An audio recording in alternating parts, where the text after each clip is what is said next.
ปอเปียយើងហ្នឹងណាក្លៀនយូរឲ្យលឺតែឈ្មោះនំปอเปียឥ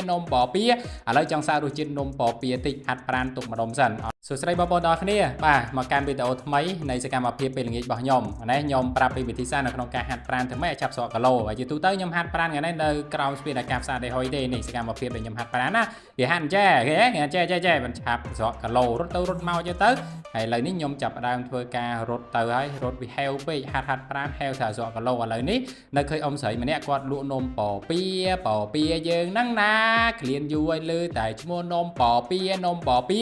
ឡូវចង់សាករសជាតិនំปอเปียតិចហាត់ប្រាណទុកម្ដុំសិនអត់ខ្វល់ទេសំខាន់ទិញនំปอเปีย1 2000ហ្នឹងទិញ2ដុំយកមកសាកមករសជាតិនិយាយពីឆ្ងាញ់របស់គេមែនបងប្អូនណាឲ្យដាក់មួយម៉ាត់ទៅឈ្ងុយដូងបង